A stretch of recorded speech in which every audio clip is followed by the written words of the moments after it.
बिस्मिल्लाहिर्रहमानिर्रहीम, अस्सलाम वालेकुम। मैं गौहर बट सियासत के प्लेटफॉर्म से आपकी खिदमत में हाजिर हूँ। सबसे पहले दरख्वास्त है कि चैनल को सब्सक्राइब कर लें और बेल आइकन ज़रूर दबा दें ताकि आप तक मेरा वीलॉग बर वक्त पहुँच सके। खबर यह है कि शेख रशीद साहब मुल्क से फ़रार हो गए। ये सवाल है और इसकी तफसीलात है मेरे पास, वो आपके साथ शेयर करूँगा। और साथ ही साथ ये जो चौधरी परवेज़ लाई साहब हैं, ये इनको सुना है कि वड्डे घरों यानी जो गेट नंबर 4 वाले हैं वहाँ से इनको सुर्ख झंडी दिखा दी गई है। ये सारा मामला क्या है, इस पर बात करेंगे। लेकिन इससे पहले मैं आपको बताऊं कि चौधरी परवेज़ लाई साहब जो है ना, वो इमरान खान दे सदके वारी जा रहा है। ये मामला जो है ना, ये बड़ा संजीदा होता जा रहा है, उलझता जा रहा है और इमरान खान उनके जाल में बुरे तरीके से फंसते चले जा रहे हैं। वैसे तो इमरान खान जो है ना, वो बड़े चालाक आदमी है। उन्होंने अपने हर मोहसिन को, अपने हर मददगार को, अपने हर जिन्हें उन्होंने काम किया है उन्होंने भाएं भुआंदड़ियाँ मारियां ने और चुके जनाब जिसकी जरूरत पूरी हो गई तो इस तरह सुटिया स्टेज तो थले कि दोबारा मुड़कर नहीं देखा और ना ही बंदा दोबारा उठ सका। कई मिसालें हैं सर, जागीर तरीन है, ये अपना जो है क्या कहते हैं उसको, परवेज़ मुशर्रफ है, ये अलीम खान है, कई मिसालें हैं, एक दिन की।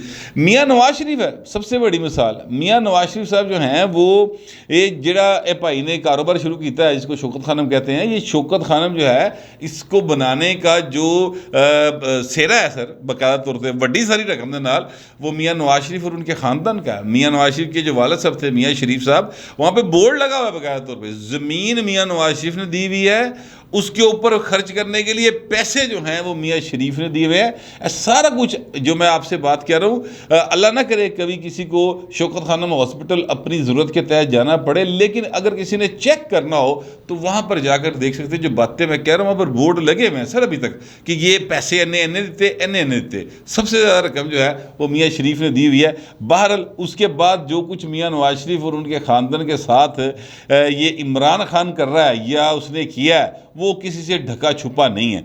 लेकिन चौधरी परवेज़ लाई साहब जो है ना, वो इमरान खान के सदके वारी जाई जा रहा है। और हालांकि चौधरी परवेज़ लाई के साहबजादे मोहन सलाई साहब जो है वो जिस केस में बुरे तरीके से फंसे हुए हैं, उस केस को, वो मनी लॉन्ड्रिंग का केस है और 24 अरब रुपए का उन पर मनी लॉन्ड्रिंग का इल्ज़ाम है। उसमें परवेज़ लाई के जो गोगा है ना, यानी इमरान खान की फरा गोगी थी तो इत्थों का भट्टी गोगा है जो आजकल उन्होंने प्रिंसिपल सेक्रेटरी रखा हुआ है, वो सर वो भी मुलव्वस है, यानी उन पर भी इल्ज़ाम मौजूद है। तो ये सारा कुछ इमरान खान ने अपने दौर में इन्वेस्टिगेशन कराई हुई थी। शहजाद अकबर साहब ने ये सारी इन्वेस्टिगेशन ज़ाहिर इमरान खान के कहने पर की थी और वो सर 2+2 इन्वेस्टिगेशन है। बकौल राना सनाउल्लाह के ओपन एंड शट केस है। उन्होंने मुकदमा दर्ज नहीं किया था, बस डरान ली रखे कि छड़ के ना जाना वरना पर्चा हो जाएगा। अब वो चले गए हैं, इन्होंने मुकदमा दर्ज कर दिया। ये भी ना करते नून लीग वाले, अगर परवेज़ लाई इन्हां नालों वज़ीर बन जाता, उधर ना जाता तो यह भी ना करते। सियासी मामला होते हैं और सियासी तरीके से इनको हल किया जाता है। पैसा ज़ाहिर है कि अवाम का लुट गया है या अवाम के पैसे पर डाका पड़ा है। ना नून लीग को तकलीफ है, ना इमरान खान को तकलीफ है, ना परवेज़ लाई को तकलीफ है, ना पीपल्स पार्टी को तकलीफ है। तकलीफ जिनका पैसा गया उनको हो रही है, लेकिन उन्हें ये पता नहीं है कि ये तकलीफ उन्हें हो क्यों रही है। बहरहाल चलें जी, अवाम पता नहीं कब जागेगी, लेकिन हमारा फ़र्ज़ ये है कि हम, वो क्या है, इल्लामा इकबाल का एक मिसरा है कि मुझे है हुक्म अज़ा ला इलाहा इल्लल्लाह, हम बात करते रहेंगे, कभी ना कभी तो असर कर ही जाएगी। तो मैं ये आपसे कह रहा था कि परवेज़ लाई साहब सदके वारे जा रहे ने, मतलब इमरान खान दे, और समझ नहीं आ रही कि परवेज़ लाई ने काफ छड़ के तहरीक इंसाफ ज्वाइन कर ली है या इमरान खान ने जड़े तहरीक इंसाफ छड़ के काफ लीग ज्वाइन कर ली है। ये बात समझना इसका मुश्किल हुआ है। एक मिक होए ने, एक जिंद दो जान, पिच बटना की जोड़ी, बाकायदा तौर पे ये हालात हैं। ये बात मैं क्यों कह रहा हूँ, ये बात मैं इसलिए कह रहा हूँ कि जब मैं आपसे व्लॉग कर रहा हूँ, ये व्लॉग करने से ठीक 4-5 मिनट पहले चौधरी परवेज़ लाई का जो ऑफिशियल अकाउंट है, जो उनकी टीम मैनेज करती है, ज़ाहिर है कि चौधरी परवेज़ लाई जो हैं वो खुद वो ये जो ट्विटर श्विटर है ये मैनेज नहीं कर सकते। ये मतलब है कि आज के दौर की पैदावार है। चौधरी परवेज़ लाई तो मुझसे भी कोई 20-25-30 साल बड़े हैं, तो ज़ाहिर है वो उनके दौर में तो तख्ती भी किसी किसी के घर होंगी होगी, तख्ती के दौर के करैक्टर ने गाची लेप के बकायदा तौर पर तख्ती साफ की जाती थी, उस दौर के हैं। तब उन्होंने तालीम हासिल की। तो इन जैसे लोगों के लिए ट्विटर हुआ, फेसबुक हुआ, ये टूल्स जो है ना ये बड़े अजनबी सी होते हैं। लेकिन चूँकि वक्त की ज़रूरत है इसलिए उन्होंने एक मैनेजर रखा होता है जो इन सारी चीज़ों को मैनेज करता है। आगे मुंडे होंगे ने वो बेचारे ला छड़ते ने जो उधरों हुक्म आता है। उसके ऊपर सर एक क्लिप जो है वो बाकायदा पैकेज की सूरत में जो है वहाँ पर लगाया गया और वो वायरल हुआ है। और उस क्लिप के अंदर चौधरी परवेज़ लाई की उस तकरीर के कुछ जो हैं वो शॉट्स वो लगाए गए हैं जो कि 13 अगस्त 2022 को उन्होंने इमरान खान के साथ जलसे में की थी। और जो बातें उन्होंने की थी, राणा सना तुझे तो फांसी होगी, तू जेल के पीछे जाने वाला है, ये माएँ बेटियाँ जो हैं ये बड़ी अजीम बेटियाँ, इनको इंसाफ ज़रूर मिलेगा। और उसका जो एक हैशटैग है वो है 25 मई, जबकि उसके ऊपर जो कैप्शन लगाया गया है वो लिखा गया इंसाफ ज़रूर मिलेगा। अच्छा, अब 25 मई को क्या हुआ था? 25 मई को ये हुआ था सर कि इमरान खान ने कहा था 25 मई को मैं जरा ना इनकलाब लेके आवाँगा इस्लामाबाद में और धरना दे के हुकूमत उल्टा दूंगा और मैं इनको ईवान से निकाल के बाहर फेंक दूंगा। उस तो बाद पंजाब हुकूमत थी अपना हमजा शहबाज शरीफ साहब की, और फैडरल तो ज़ाहिर है ही शहबाज शरीफ की। तो भाएं दोवां पासे एक सूरत हाल ऐसी बन गई कि दफ़ा 144 का नफाज हो गया और जिन लोगों ने उसकी खिलाफ वर्जी की पुलिस ने उनकी पकड़ दकड़ की। अच्छा, चूँकि ये एक पुराना तरीक़ेकार है, आज से राइज नहीं है, अंग्रेज़ के दौर से ये तरीक़ेकार है कि जब मॉब इकट्ठा हो जाए तो उस वक्त उसको रोकने के लिए फिर आपको जलियांवाला बाग वाला काम करना पड़ता है, अदरवाइज़ वो मॉब रुकता नहीं होता।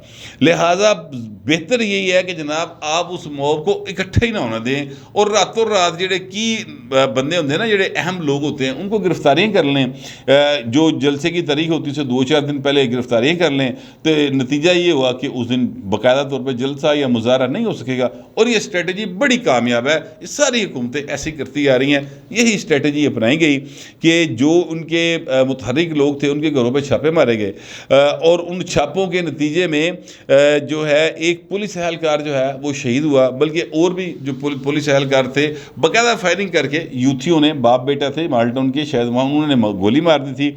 अच्छा, इसके अलावा जो दीगर कुछ फुटेजेस बनी, ज़ाहिर है जब पुलिस घर में गई है और वो दीवारें फांद कर गई है या दरवाज़ा तोड़ के गई है तो उन्हें उत्थे अंदर जाके कोई मतलब है कि वो उत्थे कोई रोटी खाने तो गए कोई नहीं, दावत तो गए नहीं हुए। लिहाजा इस तरह की कार्रवाई होती है और इसके लिए बाकायदा ऑलरेडी नज़रबंदी के अहकामात जो होते हैं उनके हाथ में होते हैं, जो कि होम सेक्रेटरी ज़ाहिर है जारी करता है। अच्छा, अब इस सारी कार्रवाई जो है ना, जो सिक्का राजुल वक्त कानून है ना पाए वो मुताबिक सी, लेकिन चूँकि जो है अपना परवेज़ लाई साहब वो इस वक्त इमरान खान के बल बोते पर वज़ीर आला पंजाब हैं, उनका एक ख्वाब जो है वो पूरा हो गया और इस ख्वाब की को अब ताबीर जो है वो पूरा साल करना चाहते किसी भी तरीके से। लिहाजा वो इमरान खान की मुकम्मल तौर पर खुशामद के वो तरीक़ेकार इख्तियार कर रहे हैं जो कोई और नहीं कर सका आज तक। ठीक है, लोग लुक छुप के कर रहे होंगे, लेकिन जो परवेज़ लाई खुल्लम खुला कर रहे हैं ना सर, वो अखीर हुई पई है। मेरा ख्याल है कि इस तरह का तरीक़ेकार तो उस्मान बुज़दार भी इख्तियार नहीं कर सकता था जो परवेज़ लाई साहब कर रहे हैं। बहरहाल परवेज़ लाई साहब जो है सर बड़े कारीगर आदमी हैं, बड़े सियासतदान हैं, बड़े समझदार आदमी हैं। लेकिन मैं माजी के एक दो बातें बताना चाहता हूँ। यही चौधरी परवेज़ लाई हुआ करते थे जिन्होंने परवेज़ मुशर्रफ को कहा था कि हम इनको 10 बार के पता नहीं 100 बार वर्दी के साथ सदर बनाएंगे। फिर यही परवेज़ लाई हैं। अगर परवेज़ मुशर्रफ ने किसी का शिकवा किया तो इन चौधरी बरादरान का किया था कि इन्होंने मेरे से भैड़ा वेला आया तो मेरा फ़ोन भी नहीं सुनया। ठीक है, अच्छा, अब यही परवेज़ लाई हैं कि मुझे अच्छे तरीके से याद है, हम उस वक्त छोटे थे, लेकिन मुझे याद है कि नवाज शरीफ जो हैं वो बतौर वज़ीर आला पंजाब गए इधर गुजरात, तो उनकी जीप को ये परवेज़ लाई साहब के लोगों ने बाकायदा यानी नवाज शरीफ समेत मोटिया ने चुक लिया थी सर। वो तस्वीर बड़ी वायरल हुई थी। ठीक है, यानी वायरल उसका ज़ाहिर है कि प्रिंट मीडिया था तो वो हर अखबार की जिन्नत बनी थी वो तस्वीर, तो इसलिए मुझे याद है। और वही परवेज़ लाई साहब हैं जो नवाज शरीफ साहब के बारे में जो बातें करते हैं वो किसी से ढकी छुपी नहीं है। अब ये परवेज़ लाई साहब जो हैं ये क्यों ये कर रहे हैं? एक तो ज़ाहिर है साफ सी बात है कि उन्होंने अपनी वजारत आला का टाइम पूरा करना है। दूसरी बात यह है कि सर जो चौधरी शुजात साहब वाली खिड़की सी ना, उतो भाइन को आवाज़ नहीं आ रही, उधर से सुर्ख झंडी होगी। तीसरी बात जो है, जो इन दोनों से ज़्यादा अहम है, वो ये है कि जनाब चौधरी परवेज़ लाई साहब जो हैं, उन्होंने वड्डे घर गेट नंबर 4 जो है और रब्ता किया और वहाँ पर कोशिश की ज़राए के मुताबिक, और ये ज़राए ज़ाहिर है कि एक बहुत अहम सहाफ़ी के हैं, उनका नाम सदीक साजिद है, किसी तारफ़ के मुहताज नहीं है वो। उन्होंने अपना व्लॉग किया और उसमें उन्होंने ये बात की है कि जनाब परवेज़ लाई साहब ने इमरान खान से ये कहा हुआ है कि जनाब तुसी फिक्र ना करो खान साहब, तुसी चुप कर जाओ, तुहाडी मेहरबानी ये, तुसी इस्टैबलिशमेंट के बारे गल ना करो, जनरल बाजवे नूं मैं आप ही गल लाँगा। तो मेरी गल हैगी है, तुसी छड़ दो ना। ये उनका एक स्टाइल है परवेज़ लाई साहब का ना, इस तरह वो बात करते होते हैं। जो है अपना पंजाब असम्बली में ज़ाहिर है उनके चैम्बर में हम जाते रहे हैं या हमने उनको बतौर स्पीकर देखा है, तो इसी अंदाज में जब किसी को समझाना हो, गल नूं मिट्टी पानी होए, तो इस तरीके नाल गल करते हैं। ओ यार तैनूं मैं कह रहा ना, तुम चुप कर जाओ ना, फिलहाल वो बात हो रही है, कर लेते हैं, कोई नहीं होता। तो इस तरह करके वो बात करते। तो उन्होंने इमरान खान को ये कहा है, ट्रक की बत्ती मगर लाया सदीक जान साहब के मुताबिक, सदीक साजिद साहब के मुताबिक सॉरी, कि जनाब वो जो हैं अपना खान साहब मेरी गल हो गई है और मैं आपकी मुलाकात करवा दूंगा, तो आप फिक्र ना करें। जबकि सदीक साजिद साहब ये कहते हैं कि ज़राए के मुताबिक और बाखबर और बड़े बाएतमाद ज़राए के मुताबिक इन्होंने फ़ोन किया, जनरल बाजवा से मुलाकात की ख्वाहिश का इज़हार किया ये परवेज़ लाई साहब ने। अब ज़ाहिर है वज़ीर आला पंजाब हैं, इन्होंने मुलाकात की ख्वाहिश का इज़हार किया, तो आगे से बताया गया कि जी वो तो दौरे पे जा रहे हैं, बरतानिया के दौरे पे, ज़ाहिर है वो अभी भी मेरा ख्याल वापस नहीं आए, वहीं पर हैं। तो उन्हें कहा नहीं चले फिर मेरी फ़ोन पे बात करा दें। उन्होंने कहा नहीं पाइन, फ़ोन पे भी बात नहीं हो सकती। अब सदीक साजिद साहब कहते हैं कि चूँकि मिलिट्री इस्टेबलिशमेंट का ये एक सोचा समझा एक फ़ैसला है कि जनाब कुछ हो जाए, हमने किसी सूरत सियासत में इन्वॉल्व नहीं होना, इसलिए उन्होंने परवेज़ लाई हो या इमरान खान हो या परला पासा हो, यानी शहबाज शरीफ एंड कंपनी, उनके साथ पॉलिटिकल गुफ्तगू कोई नहीं कर रहे, ना वो कर रहे हैं, ना उन्होंने करनी है। फ़िलहाल ये उनका स्टांस है। अच्छा, अब मैं आपसे अर्ज़ करूँ कि परवेज़ लाई साहब पहले और ज़्यादा पुरानी बात नहीं है, यानी पहले से मुराद ये है कि अप्रैल के अंदर बाकायदा तौर पर ये जनरल बाजवा से 2 बार बात कर चुके हैं। और ये बात मैं अपने पास से नहीं कह रहा, चौधरी सालक हुसैन साहब ने जावेद चौधरी को ये बात बताई थी कि जनाब इन्होंने 2 बार फ़ोन मिलाया था, तब जब नून लीग वाले आ रहे थे हमें CM-शिप ऑफ़र करने के लिए, तो उस वक़्त इन्होंने फ़ोन मिलाया जनरल बाजवा को और उनसे पूछा कि सर मुझे बता दें चे साहब, मैं इधर जावा यानी नून अल जावा या उधर जावा इमरान अल जावा। तो उन्होंने कहा चे साहब तुहाडा अपना फैसला है, सानू इहदे च ना घसीटो, ना असी आना है, आपकी मर्ज़ी है, जिधर मर्ज़ी जाओ, हम आपको इस पर कोई ना इशारा देंगे ना बात करेंगे, हमने इन्वॉल्व भी नहीं होना, असी छड़ ही दिता है पासा, लिहाजा हमें इसमें इन्वॉल्व ना करें। तो ये वो बात है कि पहले परवेज़ लाई साहब मशवरे कर लेंदे सन, हुण भाएं उधरों घा नहीं पै रही, लेकिन उन्होंने इमरान खान ट्रक की बत्ती मगर ला लिया। और इसी वजह से अगर आप नोट करें तो इसी वजह से ये जो हैं अपना इमरान खान साहब 13 अगस्त को रात उन्होंने 1.5 घंटा 1 घंटा 30-40 मिनट जड़ा ना पाए ना, मेरा ख्याल है कम अज़ कम पूरी कौम का सिर खादा, क्योंकि सारे TV लाइव दिखा रहे थे और जो सड़क पे बजने वाले बाजों से तंग आ गए थे, घर बड़े सन ना अगों पाए ना, वो TV की सूरज वाजा सी जड़ा वजदा पिया सी और वहाँ पर इमरान खान बोल रहे थे। लेकिन उन सारी गुफ्तगू में उन्होंने इस्टेबलिशमेंट के हवाले से, न्यूट्रल के हवाले से, मीर जाफ़र मीर सादक के हवाले से कोई बात नहीं की। अब ज़रा ये कहते हैं कि परवेज़ लाई ने पट्टी पढ़ाई कि बाऊ जी इधरों फिलहाल ज़रा हथ रोक लो, फिर इस तो बाद अगली गल जी ना मैं कराँगा तो मैं रब्ता करा देंगा, तुसीं घबराना नहीं, मैं तुहाडी बकायदा मुलाकात करा के मामला सैट कर देंगे, परेशान नहीं होना। ये बात जो है वो ज़रा कह रहे हैं कि उन्होंने ये बात की है।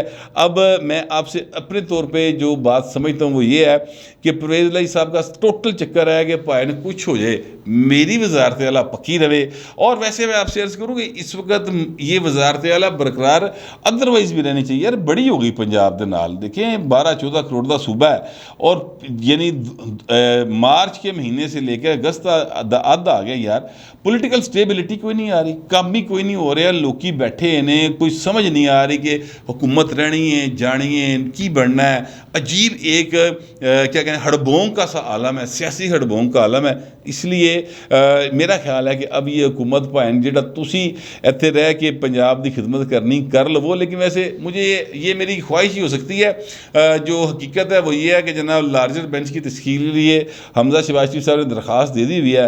वो भाएं ने जिस दिन एक होर पासे मंजूरी हुई उधरों वो मंजूरी हो जानी है तो उस तो बाद काम नवा टुर पैना। ये पाकिस्तान की सियासत है, यहाँ पे कभी भी किसी भी वक्त कुछ भी हो सकता है। हत्ता कि ये हुआ है कि शेख रशीद साहब पाकिस्तान से भाग गए हैं। ये पूरी एक ना खबर सरगर्म है सब तरफ कि चुप करके निकलिया भाई, किसी को दसे पूछे बगैर इस्लामाबाद एयरपोर्ट गया, उतों उन्हें फ्लाइट फड़ी दुबई से दुबई निकल गया।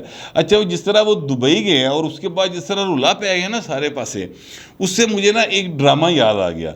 वो हमारे बचपन में लगा था एक ड्रामा, उसका बाद में फिर सीक्वल बना लें या कुछ कह लें उसके नाम के ऊपर, फिर एक ड्रामा स्टेज ड्रामा बना था। शायद उसमें जो है क्या उसको कहते हैं सुहेल अहमद साहब, शायद उन्होंने रोल प्ले किया था, अब मुझे एग्जैक्ट याद नहीं है। उस ड्रामे का नाम था शीदा लाडला गया दुबई, ठीक है। तो वो रुला पै गया कि शीदा लाडला ना दुबई चला गया, पूरे पिंड एक ना अजाब पै गया सी, ओए शहीदा दुबई चला गया, ओए शहीदा दुबई चला गया।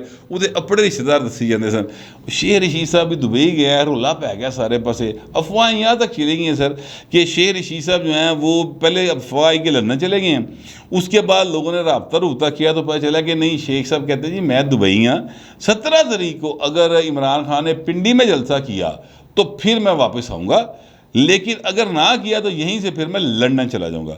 अब लंदन जाने का जो है, लंदन आपको पता है सियासी तौर पर पाकिस्तान के हवाले से बहुत सरगर्म दिखाई दे रहा है आजकल। वैसे तो शुरू से है, वो गोलमेज कॉन्फ्रेंस तो शुरू हो तो भाई ने 2022 तक कराई हो, वो भाई लंदन का रोल जड़ा ना मुका नहीं हूं तक।